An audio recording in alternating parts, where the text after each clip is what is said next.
Hi Silem stars, you're welcome back to my channel. In today's video, I'm going to show you how to make this beautiful kimono with Ankara and Ashoke fabric. This kimono also has pockets. It's actually a butterfly kimono. So if you want to see how we make this beautiful piece, definitely keep on watching. Oh, hey, I didn't see you there. So I'm using 3 yards of Ankara fabric for this kimono, and I'm using half a pack of Ashoke fabric. Now, this actually has 8 strips in it. So 8 strips of the Ashoke fabric, okay? So this is half a pack. And I got the whole pack for 25,000, but I'm using just half a pack of it. So for my Ankara now, the first thing I'm going to do is I'm going to fold my fabric twice. So the first fold is going to be quite wide so that it can accommodate both the front and the back, okay? Now after folding it, I'm just cutting off the excess fabric, okay?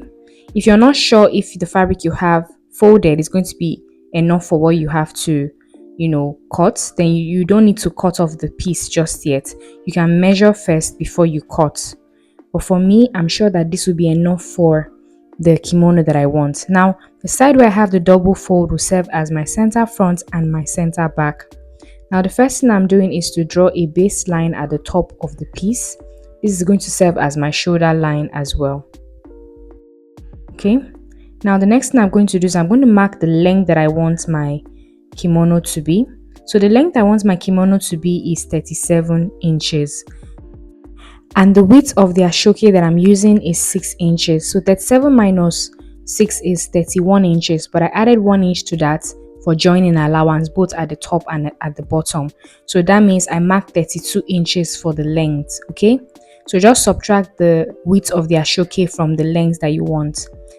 So now I'm dividing the hip circumference by 4, marking that, and then I'm adding 3.5 inches allowance. You don't need to add a lot of allowance at this point because remember, you're still going to, add your ashoke to it, okay? So the width of the ashoke is going to make your bubu, your kimono even bigger. So what I have there at that line, I'm just marking that all the way up to the shoulder. Then I'm connecting that with a straight line. Now for the neck width, I'm using 2.5 inches for it because remember we're going to add the collar for the kimono, so 2.5 inches works fine. And then for the depth of the back, I'm using 1.5 inches. So I'm just going to draw a curve to connect those 2 points together. So that's for the back neckline. But for the neck depth for the front, I'm using 8 inches for the neck depth for the front. So I'm just marking that, and then I'm just going to use my ruler to connect that to the neck width to create that V neckline that we have in front of our kimono. And once we're done with that, we're just going to cut everything out.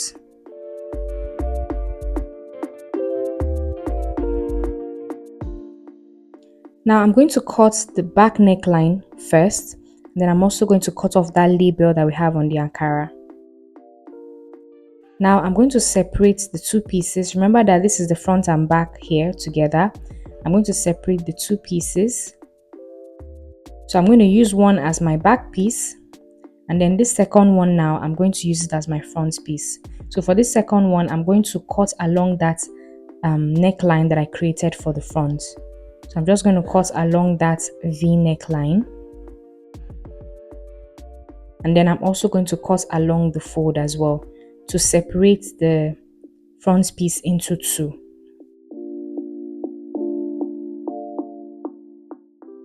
So once we're done with that, the next thing we're going to do now is we're going to place our back piece, and then we're placing our front pieces right sides facing with the back. So I'm just going to place my front pieces on top of the back piece, making sure that the right sides are facing each other. And then I'm going to join both of them along the shoulders with 1/2 inch seam allowance. So after joining it, this is what we have here. I also went ahead to weave the allowance so that everything is nice and neat. And then I'm just going to arrange this now so that we can look at the right side of our piece. So now the next thing we're going to do now is we're going to get our ashoke and then we can start joining our ashoke to the Ankara piece. So this is the ashoke fabric that I'm using. Like I said, it is 6 inches wide. If you don't want yours to be this wide, you can actually trim it a bit. So now what I'm doing is I'm just placing the ashoke, and then I'm going to go ahead and cut off the excess. Now there are two ways you can join your ashoke. You can join it right sides facing and then join it, or you can weave the Ankara and then just place the ashoke on top and then just top stitch. So which is what I'm doing. So just place it on top and then just stop stitch. So it's either you do it this way, or you place it right sides facing, the way you would normally join two pieces together. Place it right sides facing and then join it and then weave whatever allowance you have. But for me, what I did was I weaved the Ankara, that's the edge of the Ankara, and then I just placed the ashoke, because the ashoke, as we all know, is already finished neatly. I just placed it on top and then I'm just going to sew the ashoke to the piece by top stitching it. So I'll do the same thing to the back. I'm going to place the piece and then I'm just going to cut off the excess, sew it and pin, just pin it and sew it in place. That's what I'm going to do. So once I'm done, this is what we have here. Can you see how neat everything looks? Now I'm going to open up the piece like this, okay? So just open it up, because now we're going to join the ashoke to the sides. So I'm just going to place the ashoke the same way. Place it right at the edge. Make sure you weave the piece first. Place it at the edge and then just sew it all the way down to the end. You can also place it right sides facing and join it as well. Whichever one you do is fine. Just make sure that you make it very, very neat. Now for the piece I'm going to use for the collar, I cut the ashoke and then my piece now is 2.5 inches wide. I just burn the edge with fire so it doesn't fray.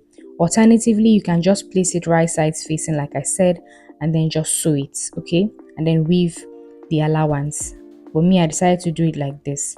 So now it's time for us to create that butterfly effect. So now from the shoulder, I'm going to measure 12 inches downwards. I'm going to sew from that 12-inch mark all the way down to where the Ankara stops. As you can see, I'm just pinning it in place so that it doesn't move. So I'll sew from that 12-inch mark all the way to where the Ankara stopped, okay? I'll do the same thing with this side. Just make sure that it is equal. Mark the 12 inches and then from that 12-inch mark, you can now sew all the way down to where the Ankara stopped.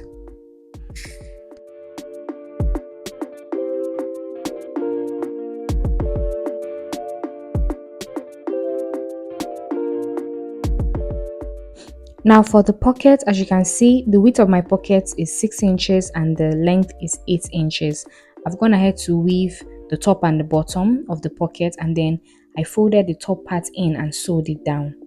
For the other sides of the pocket, I'm also going to fold them and then just iron them flat. I'm folding them in with 1/4 inch seam allowance, not 1/2 inch, because I don't want a lot of the pockets to go into the fold. So now the next thing we're going to do is we're going to mark where our pocket is going to be. From the shoulder, I'm going to mark 18 inches downwards and I'm going to mark that point, okay? I'll do the same thing for the other side. From the shoulder, I'm going to mark 18 inches downwards. I'm going to mark it because that's where my pocket is going to start from.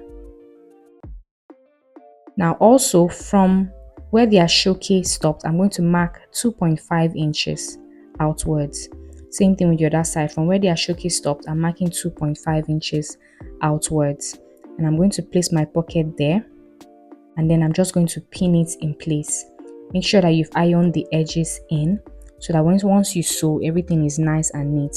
So I'm just going to sew along the sides and along the bottom part of the pocket. Remember that the top part of the pocket has already been finished.